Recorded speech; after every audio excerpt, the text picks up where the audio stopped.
Alright everybody, what is happening? Ish Dayla. I'm here with another one of my Madden 15 little, well, we got a whole jambalaya I guess today. We got a little bit of everything.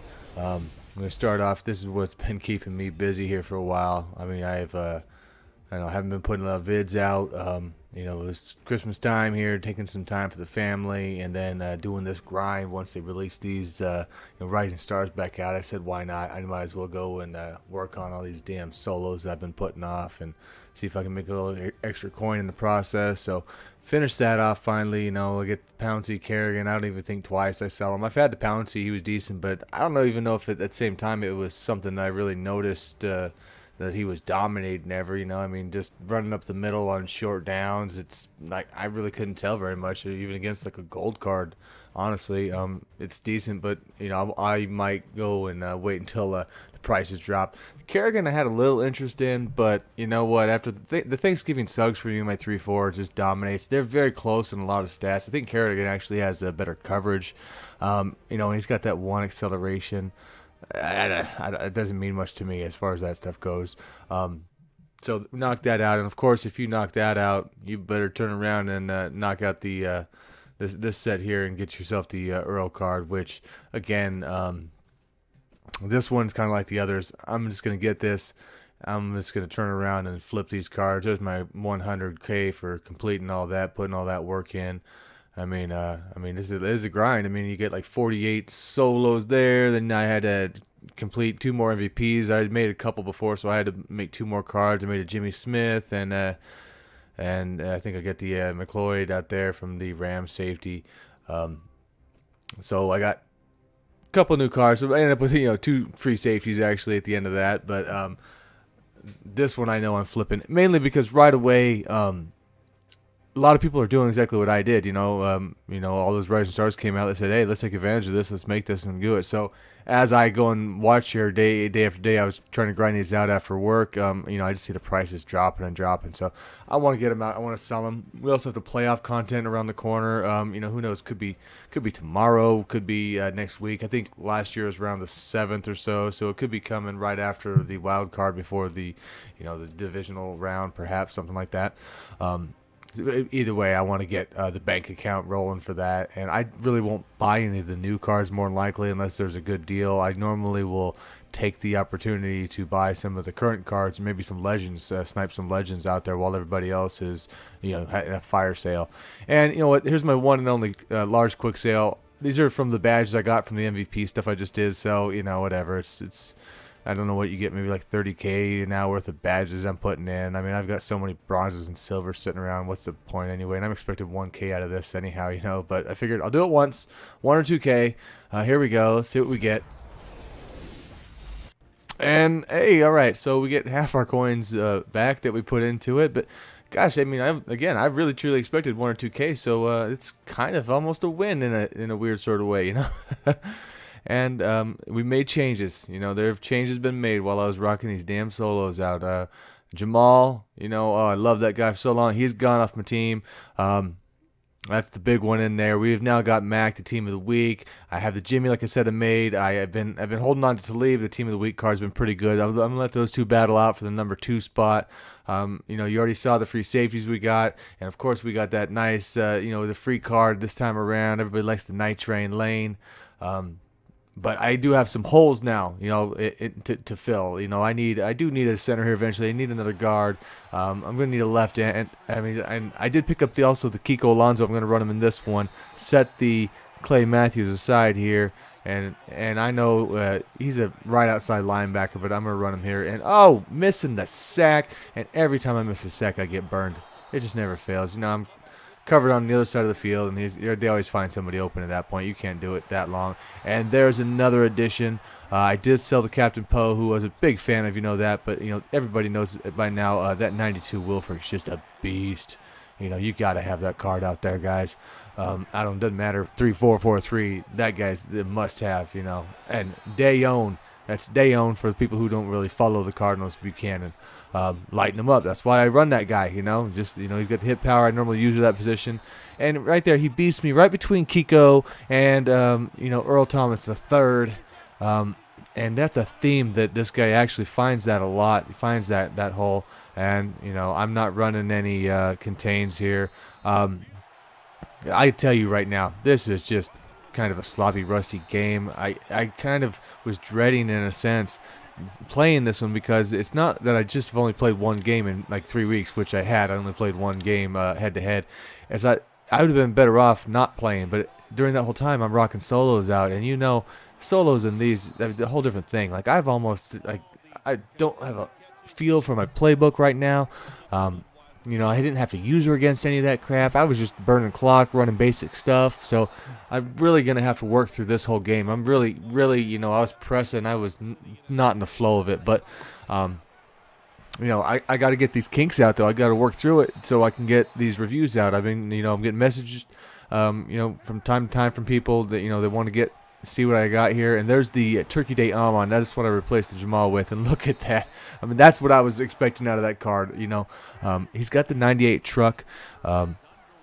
It's not exactly the same sort of trucking you would probably see like out of the new Steven Jackson, but you know, we'll get back into that one later. Odds are more than likely that's going to be the next review guy I do, so I want to get a few games in, especially after I get you know, a little bit more a feel back for what I want to do, and not make boneheaded plays like that one right there, where that should have been a sure pick that he dropped.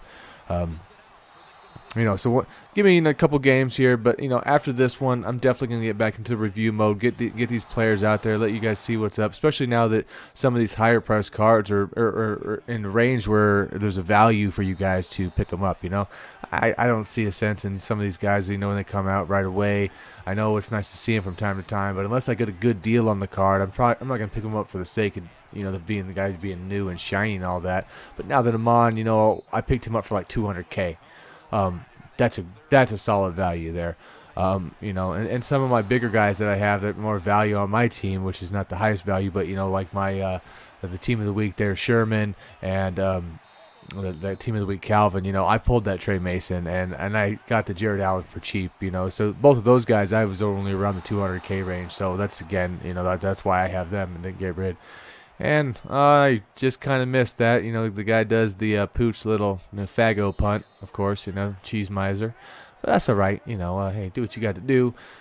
Here we go, 7-3, and this is just the rust factor. I'm wide open there, and instead of hitting the sideline pass, I actually did an up lead, which allowed him to break off the route and intercept it. You know, I made the right read. I just I made a poor pass lead. And then he comes right off with, you know, pretty much the only good run I'd say he had on me. But hell, you know what? In that situation, I was probably better off because he scored quick, and at least you know, I'm going to get some time to hopefully go back. And there we go. That's when I do want that up lead. There was a good, decent spot for that, but Night Train Lane just knocks me down. So we're battling here, and you know how it is sometimes. You know, you're not going to catch all the breaks, and it seems to happen a lot when you play guys who have these lesser teams, which this guy does. I mean, look at all his players across the board. He's probably got some decent ones, but for the most part, I'm playing, you know, I'm definitely going to have a guy who's a decent amount of overall underneath me, I'm looking like, but, you know, but he doesn't see it, but there we go. The team of the week there just burns him deep. He wasn't really expecting it. It kind of hurried up, and you know, and I caught him napping on that one, and he had a DB right off the bat. And Jimmy Smith, brand new MVP, excellent. Okay, I'm struggling with this one because, you know, so many people have told me how good that card is, and I've kind of ran the Talib here a lot before I just made that one. So this is the first game I played with Jimmy, and right there, guys, Jesus. I was just slamming that damn X button. Isn't that not slide? I mean, what was I doing? I don't run with Cutler. You don't see that happen very often. But unfortunately, on that play, I didn't want to run it when I realized, because I had Donald Penn out there on the outside instead of Calvin. So I thought I would just play it safe and take a field goal, and I didn't get the slide down. Just, you know, stupidity. So, you know, hopefully the second half I can get away from the bonehead. And speaking of Donald Penn right there, why pay 200K for William Perry when you have Donald Penn who can do pretty much the same crap? I mean, seriously, except for what Penn's going to give you is some blocking. And there we go with the, you know, I'm really starting to notice I do like the spin move on Amon. You know, I'm a big fan of that, as you've seen if you watch my videos. That one right there was great. If had the blocker in front made one block, I would have sprung that one for a huge gain. But yeah, so be it.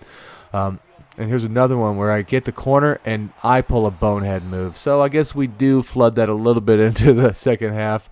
Unfortunately, had I not actually tried to spin there, I would have been gone for a big game most likely. But I had the corner, and instead I did that. But you know what? We tricked the guy there. He thinks I'm running short with Donald Penn, and we hit him on the other side with Calvin. I didn't work him too much this game at all, but again, because I just wasn't comfortable with all the plays. We're starting to get the heat. I want to bring the heat on the guy because he's running a lot of plays that are going to take time to develop. He's hit me on the middle of the field there, and like I say, we're shutting down the run for the most part. He had that one for the touchdown, but for the most part, he's not going to be able to do that. So right now, I start keying on this. I'm going to start bringing a little bit of heat is what I figured. In the second half, I wanted to from time to time bring that, and there's Mac knocking the ball out, another new addition, and there we go. There's one play there. I bring the blitz. Like I say, I don't want to do it every down, but this play, this one's my fault. I know what he's trying to do out here. I knew that he was audible into a short pass, and instead I left my guy in a cover 3 on the outside, and that's my own. Again, just not playing wild, just thinking that everything's gonna work out. But I knew he was audible and out there. I've seen that tons of times. People do that when you're blitzing. It's a common play. And there he goes, beating Kiko. So 2 plays in a row. Kiko should have knocked the ball out of the quarterback there. If it was Clay, he definitely would have fumbled. And then he gets beat in coverage bad, which is the only reason I put the guy in the 3-4 in my middle linebackers, because I was looking for better coverage. So I'm not really impressed with what he's done this game. I mean, again, I know it's one game, and I don't want to put a ton into stock into that, but I'm going to end up selling that card after this one. I'm fine keeping Clay for a while, really. I don't think he's worth the extra coin compared to him right now. I'm definitely, if you're running a 4-3, it's a no-brainer. He's a solid card, but I think in the middle, I'm gonna probably get more value out of that 99 hit power. And I've actually got a couple picks out of Clay also. But again, I mean, for this game, Kiko just got dusted in coverage everywhere I put him. Unfortunately, he didn't make plays for me. And then, if you notice in the run game, this is strictly 3-4 talking. He's getting pushed around off the line a little bit. He's getting caught on blocks a lot more. He's not as strong.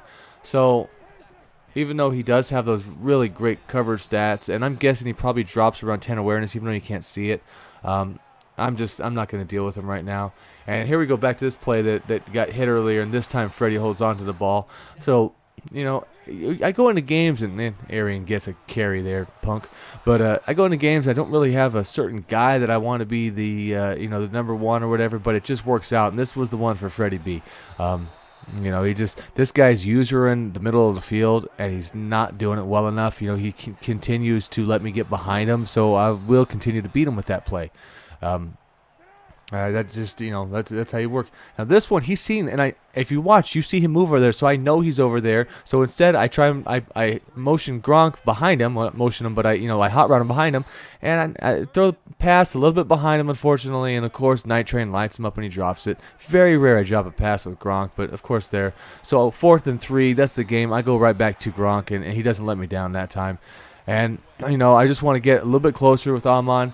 I got 20 seconds. I've got the timeouts. I guess I could have burned him, but why let the guy get a goal line defense on me? I want to get in right around now if I can, or close enough that I'm going to at least burn all the clock and then not leave him any time if I do score, which I need to, obviously.